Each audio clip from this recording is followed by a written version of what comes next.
After a long, grueling 2-year stretch of no new Marvel movies, the MCU is finally back with Black Widow, a gritty spy action thriller about everyone's favorite budget Avenger, Natasha Romanoff. The general response to which has been really positive, understandably so. The key actors here deliver entertaining performances all around, with Florence Pugh especially being a superstar in the making. The main sister relationship between Natasha and Yelena is a nice breath of fresh air from what these big-budget blockbusters usually offer. The visual appearance before the third act is an uploadable improvement over the usual Marvel standard, with blacks that are actually black instead of grey, as well as some really cool locations that aren't computer-generated. Overall, for general fans of the MCU, there's definitely a lot here to enjoy.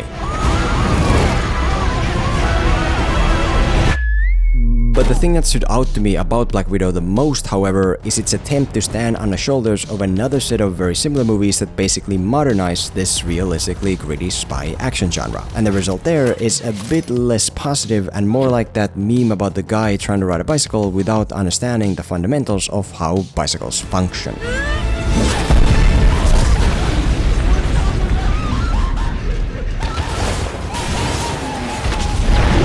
Yeah, so as has been the case a lot in the 2000s, Black Widow tries very hard to be like Jason Bourne, like very hard. From the documentary-style handheld aesthetic, to the boots-on-the-ground globe-trotting plot, to the secret government project of conditioning superhuman assassins, to the bare-bones hand-to-hand fight scenes that at times get to the point of being straight-up homages.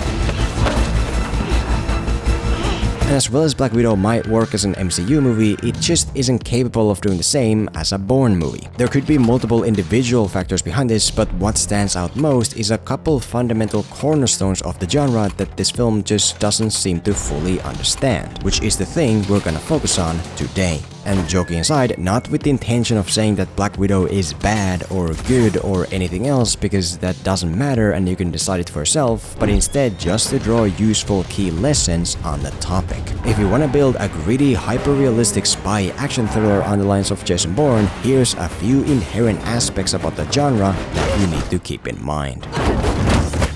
But also, because at this point I already know a lot of you will still undoubtedly, understandably hate me for speaking ill of a movie you enjoy to the point of trashing me on Twitter, I wanna first make it up to you to hopefully keep you listening, which I'll try to do with another giveaway of displays, these high-quality metal sheet posters. I got a whole new batch of samples to give away, including some of their brand new official Black Widow designs, as well as Star Wars and DC, so if you're in the capital region of Krakosia, tweet at me and you can come pick one up. And for everybody around the globe, I also successfully begged Display to sponsor a 2-week special Filmento audience discount of 27 to 33% off everything on their site, including the new Black Widow designs. Just for 2 weeks, that's all my begging got. If you're not familiar, Display has over 1 million designs from movies to games to everything else, with multiple official partners such as Marvel, DC, Star Wars, different TV shows, games, as well as other properties, which they keep on adding as we speak. All the designs are printed on metal, which makes them really high quality and easy to hang up and swap out. Just put a magnet with a protective leaf on the wall and boom, you're ready in a few seconds. So check them out with the discount link below and also see some designs I recommend. And again, hopefully this eases the tension between us.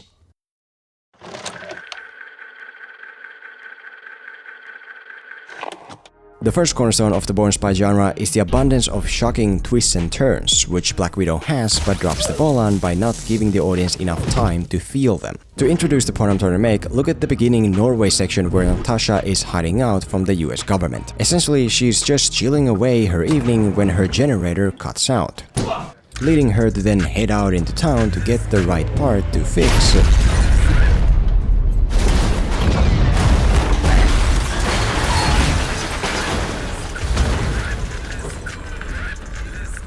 And what you just saw is the inciting incident of the film occurring without any build-up or drama whatsoever. It's not like there's something weird done to the generator. It's not like that's a ruse to get Natasha out in the open. It's not like we get a sense that something is wrong, that something might be coming. We're just blissfully cruising along when suddenly boom. And then we already have the answers we need to take action without ever even a chance to first feel the uncertainty of what those answers might be. Which isn't helped by the fact that for some reason this movie felt the need to first introduce its skull mask wearing bad guy as a bad guy instead of just introducing him in the act itself like the Winter Soldier. Permission to activate Taskmaster Protocol.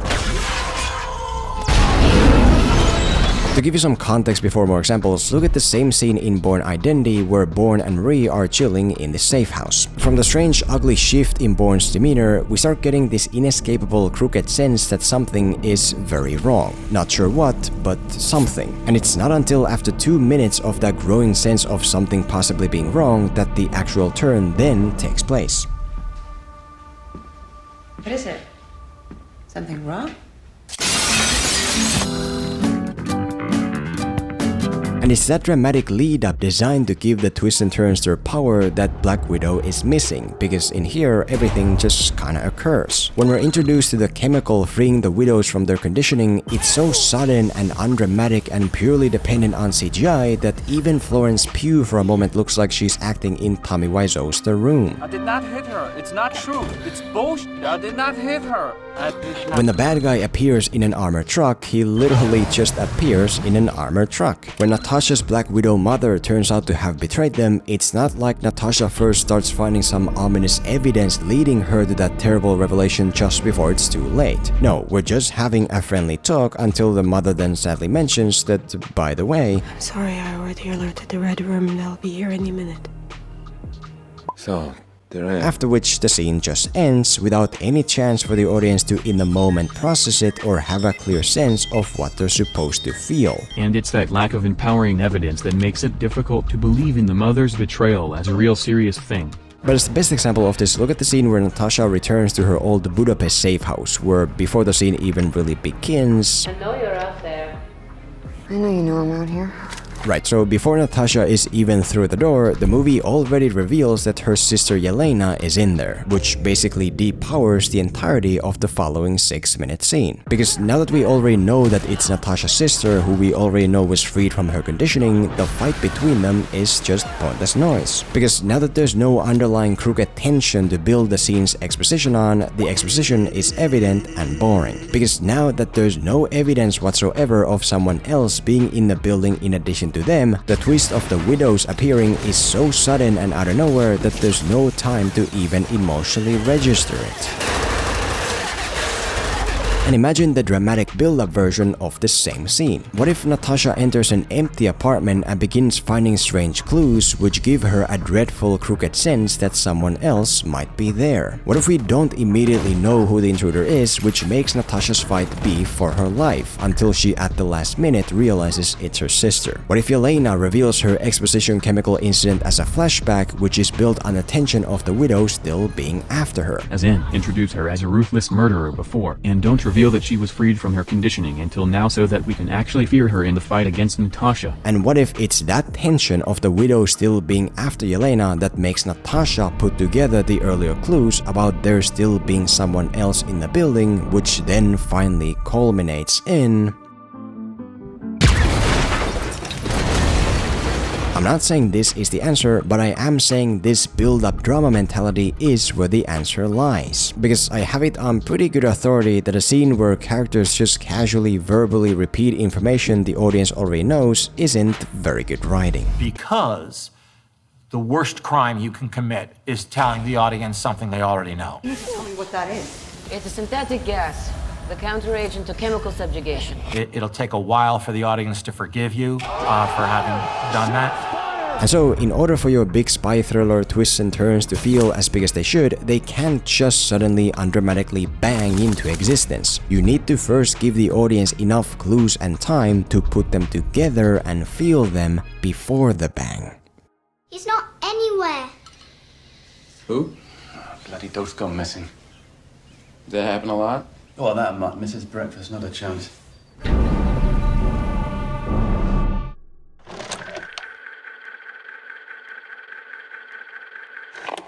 The second Bourne cornerstone is the gritty grey reality of the world, which Black Widow tries to emulate but quickly destroys due to its slave-like ties to the MCU.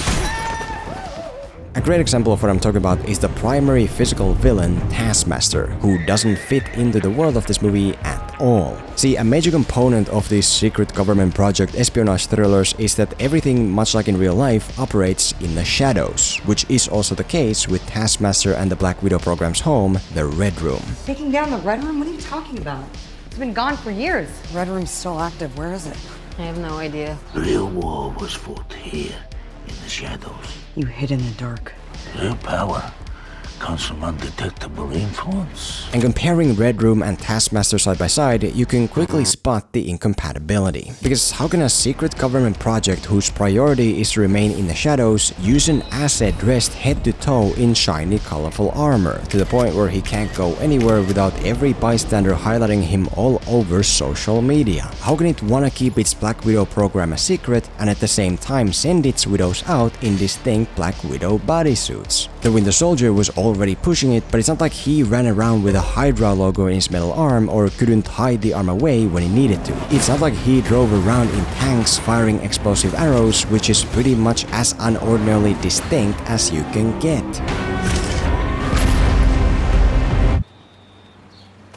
It's finding it hard to believe that he could stay off my radar. The power of the assets in Bourne comes from the fact that they look like you and me, that they can move in and out of the crowd, that they can by real-life rules operate without a trace. What they don't do is drive tanks and wear full unhideable body armor identifying themselves as secret assassins. That's not compatible with the gritty realistic tone of the world. But despite Black Widow trying to emulate the same exact gritty realism, that's still the case. Because in a Marvel movie, I guess there just have to be distinguishable costumes with logos and at least one character wearing a mask and colorful metal armor. You know, no matter how wrong that specific character might be for that specific movie or how hard it destroys the tone the movie has tried so hard to establish. And it's this MCU enslavement that devalues the world of Black Widow in many different ways, even at most face value due to the fact that this movie seems so insecure about sharing a universe with the Avengers that it feels obligated to constantly reference it as if to justify its absence. Take it to one of your super scientist friends. Tony Stark, maybe? Doubt the god from space has to take an ibuprofen after a fight. Captain America bringing down the Red Room. Should have brought the Avengers superjet. Where's an Avenger when you need one? An Avenger. And it's like, yes, we exist in the same world as a god from space, but it's okay to for a moment leave that aside. It's okay for this one movie to exist within the context of its own rules and obstacles and actions. Just because your story is small doesn't mean you have to make it feel insignificant by deliberately constantly contrasting it against the massive universe it exists in. Because by the third act, this issue has grown so big that it systematically destroys everything that came before. What began as a serious real-world topic of little children being taken from their families and shipped away in containers to be made into soldiers ultimately devolves into a science fiction evil training base that hovers in the clouds without any explanation as to how it came to be. What began as a real scientifically viable secret project of human conditioning ultimately devolves into a fantasy odor that the villain uses to prevent harm from being done to him. Smelling my pheromones prevents you from committing violence against me. Overall, what began as a small but realistically gritty black and white spy thriller ultimately devolves into this gigantic colorful CGI superhero spectacle where everything that happens is so unbelievably unrealistic it's difficult to even comprehend that you're watching the same movie as you were 60 minutes ago.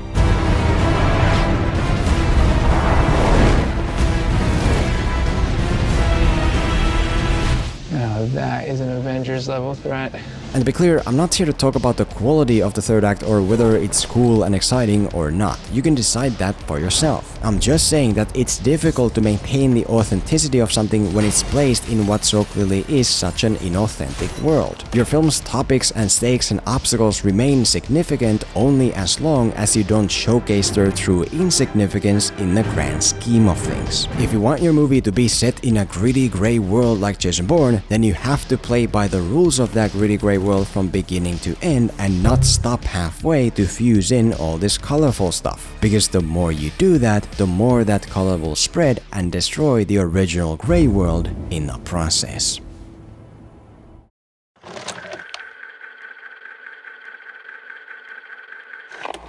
The third Bourne cornerstone is the emotion of the inherent evil within, which Black Widow tries to play with in mind but ultimately doesn't dare go all the way. What have I done? See, the whole emotional point of the Bourne movies is for Jason Bourne to struggle and try to come to terms with the horrible atrocities he as a conditioned government assassin in the past committed. Atrocities that are very much on display. What do you give yourself? to this program.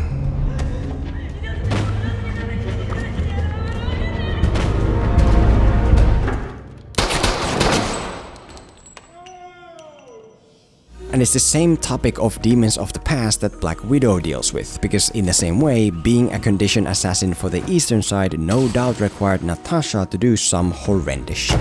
The movie doesn't actually ever go into any of that, which is very disappointing, but I guess still acceptable because it instead places all its eggs into a single basket. Natasha's final assassination of the Black Widow program's director, which came at a great cost. You didn't say one word about Dreykov's daughter.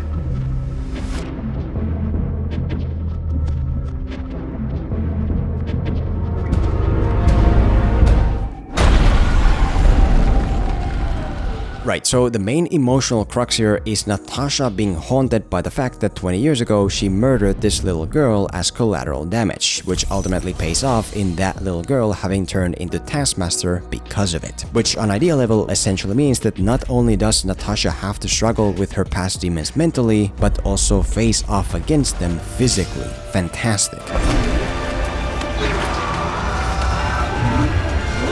But the problem is that the movie doesn't dare put in the dirty work to make this work. First off, we don't really ever visit this inner demon of having killed a child outside of a couple quick mentions, because Natasha already seems fairly in terms with it. Dreykov's daughter was collateral damage. I'm not the one who killed his daughter.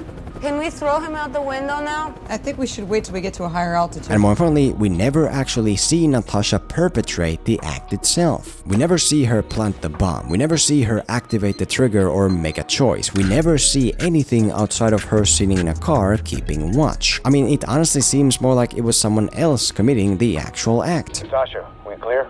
All clear. Boom.